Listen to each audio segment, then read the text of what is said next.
Personal development involves three parts. First part is physical, take care of yourself. My mama studied and practiced health and nutrition when I was a boy growing up, paid off. Extended my mother's life at least 20 years, according to the doctor.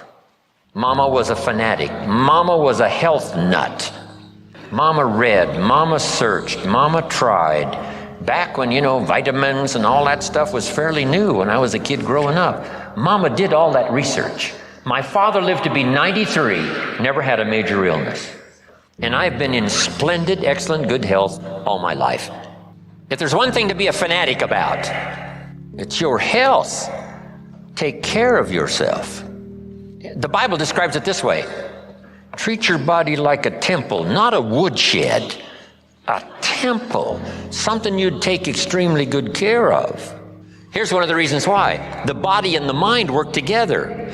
The body is a physical support system so that the mind can dream the dreams and the heart can believe that it's possible and then go to work and make it happen.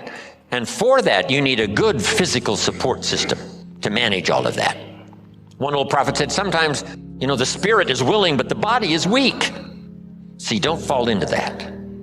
You wake up in the morning and the mind says, let's go get them. The body says, I can't even get out of bed. See, one of these days you've got to say, body, this is the last time you tell me you can't get out of bed. I'll throw you on the floor and make you do push-ups until you're out of breath. I'll make you read every book that's ever been written on good health. I'll choke vitamins down you until your face turns blue. This is the last time you say you're not going to vigorously support me to make my dreams come true. You just got to take action now on this stuff here of the physical support system you need to pull off your dreams and your promise and your future. Make this note. Some people don't do well just because they don't feel well. It's not that they haven't got the skills. It's not that they don't have all the rest. They don't have the vitality, the vigor, the vitality. Now here's the next one. First is physical. Second is spiritual. And whatever you believe about spiritual, I happen to believe humans are a unique creation. Spiritual is part of it. But jot this down now.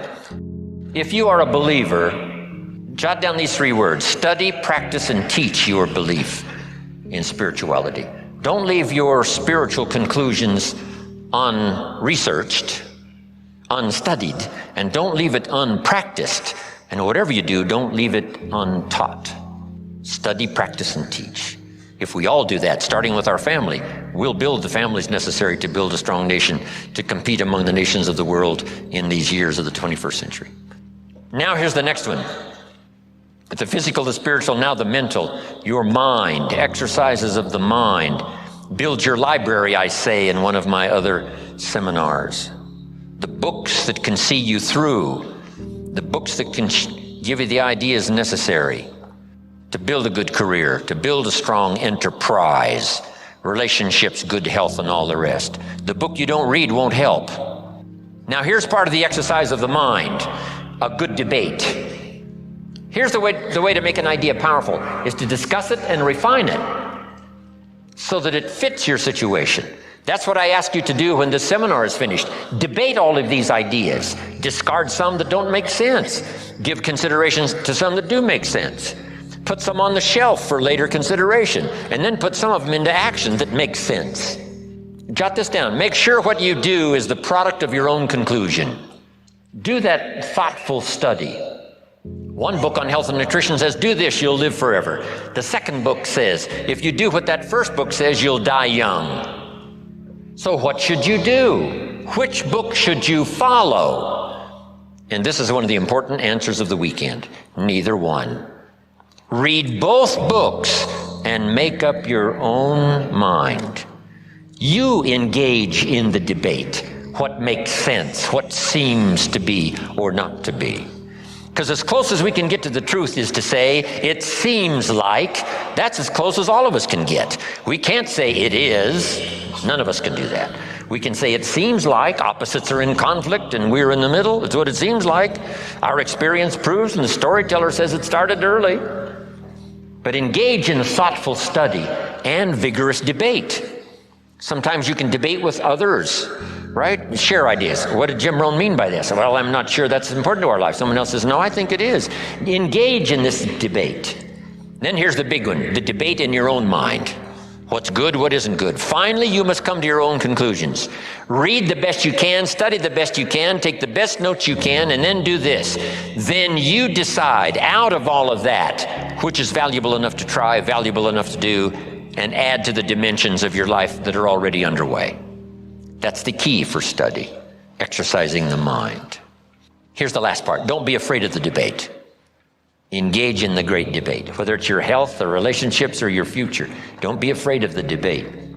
The Bible serves as a good book, giving you stories on both sides of the ledger. Here's the story of someone to admire. Here's the story of someone to despise. You need both stories to help you with this debate. Now here's what's next. Develop these 5 abilities in your personal development quest. To be the best you can be, produce all you can, far more than you need for yourself and for your family. If that's your philosophy and if that's what you want to do, something extraordinary, it's possible to live an extraordinary life. Here's the challenge, and it's going to be working here this weekend. Number 1, develop the ability to absorb, the ability to get everything. I don't know what all you've planned here, but you know, be in every class you possibly can. We all recognize the mind can only absorb what the seat can endure. But the key is not to be careless in the gathering of knowledge, not to be casual in the ideas that could double your health, triple your income, accelerate your career, secure your fortune, amplify your harvest. So don't be careless in the gathering of ideas. Absorb every one you possibly can. Here's the next ability. Develop the ability to respond. Let life touch you. Let the stories touch you. Let the drama touch you. 12 months ago, I was in India. I lectured in 4 major cities in India. Once again, I was touched by the drama of such extremes of poverty and wealth. If I was given the assignment, Mr. Rohn, see what you can do with India, I would say, what could I do? Where would you start? Let the drama of that affect you. Make you more sober in your reflections about life. And then say a prayer that what you couldn't do by yourself, maybe a collection of people can do.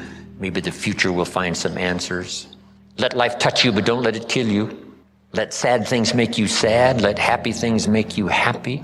Don't shrug off always those times of bitterness that come and sadness that comes and your heart is struck like a bullet, hits it. I'm not saying give in to it. I'm saying let it affect you, because that's part of the drama. The old prophet said what? There's a time to laugh and there's a time to cry. And then it said, be so sophisticated that you learn to laugh with those that laugh and also learn to cry with those that cry. Allow yourself to be touched, moved by the drama. Be touched by good ideas. Be touched by opportunity. Be touched by someone's unique little sentence that might cause you to open your eyes to see things you never saw before. Here's the next ability. Develop the ability to reflect. Here's a good time to reflect when the day is over. How did it go, and who did you see, and what did you say, and what mistakes did you make, and what did you leave out that you could correct tomorrow? Reflect at the end of the month. 30 days, that's when you usually do the accounting for your business and the company and the corporation. Do the accounting for your health. If you needed to lose weight, how many pounds have you lost? Just do a good reflective accounting. I'm trying to do a little study now on the value of the 7th day. Here's another thought to consider on the value of the 7th day. It says labor the 6th, and the 7th is a special day. Rest, relax, spiritual, church, family, friendships. So jot this down for the 7th day. Multi-purpose 7th day after 6 days of work. And here's one of the purposes of the 7th day, I think, is to review the previous 6 days. How did it go? Where did you stumble? What did you miss? What should you have thought of that you let pass? Who didn't you see? Just review the last 6 days. What went right? What went wrong? What's there? What's missing? Then here's what you do. Now plan the next 6 days. With this information of the last 6, plan the next 6.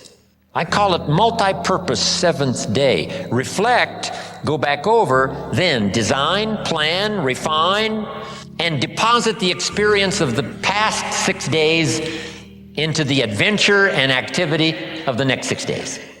You will be absolutely surprised at the value and the productivity of your weeks if you'll start doing a little more of that.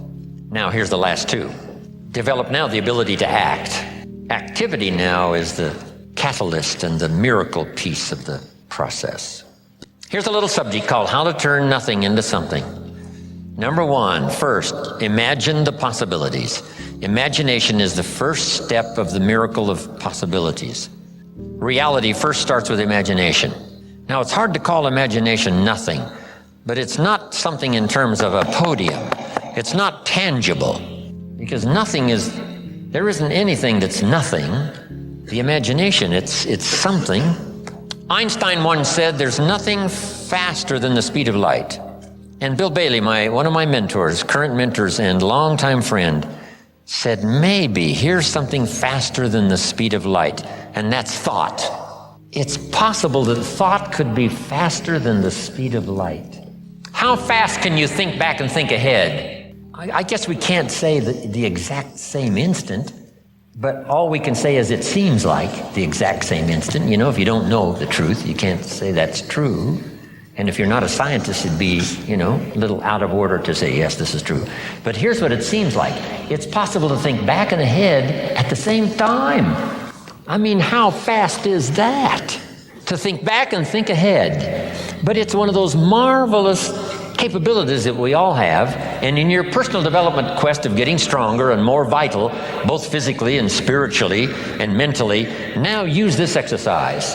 To think back and gather more experience. Think ahead how to apply it so that the experience now multiplies in value by 2, by 3, by 5, by 10. That's key. Now, how to turn nothing into something. Number one, imagine the possibilities. Today, if we had a chance to hear everybody's testimonial of how you got where you are, some of you went from nothing to something. Some of you went from pennies to fortune.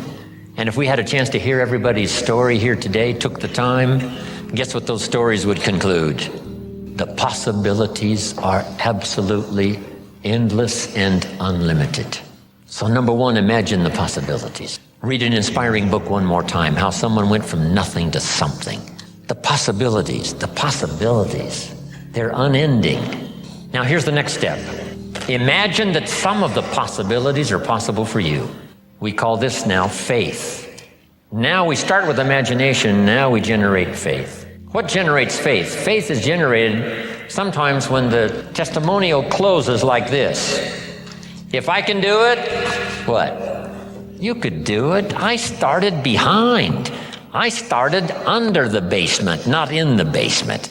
I started with debt, not surplus. I didn't start with pennies. I had no pennies. Debt's up to here. Finally got it turned around. Now everything's flourishing. That's what we want to hear. And then someone in a testimonial like that says, hey, if I can do it, you can do it. Here's what that does. Reassures our faith. Keep reading, keep listening to the testimonials. One, that excite the imagination as to the possibilities. And number two, helps faith to occur. That what's possible for one is possible for another. Now here's the third step of faith. To deposit your imagination and faith into high activity. Disciplined activity. Not just activity, but skillful, disciplined. Take the classes to learn the skills. Get around people that'll teach you the disciplines.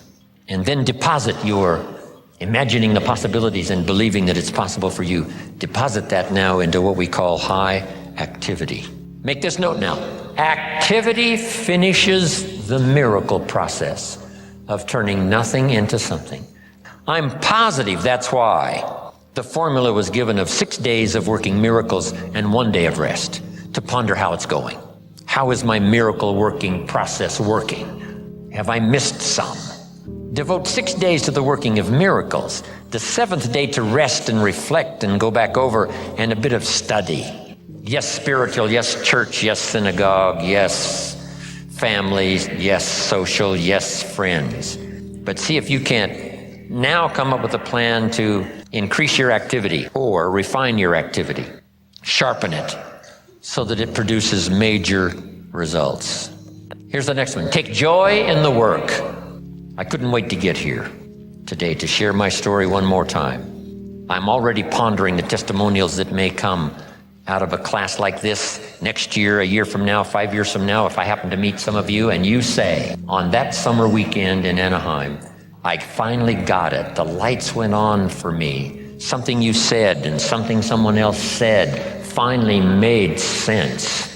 And I hooked it together, and here's what's happened. That's going to be extraordinary. Because make this note now, because it's very valuable. If you struggle to make something clear for someone else, it helps to make it more clear for you. If one person listens and one person speaks, there is the opportunity for transformation for both. The listener to be enlightened, to see something he never saw before, but the speaker to be better educated on how to present it by struggling with the language. Words are clumsy sometimes when you try to express what's going on in your head, let alone your heart and spirit.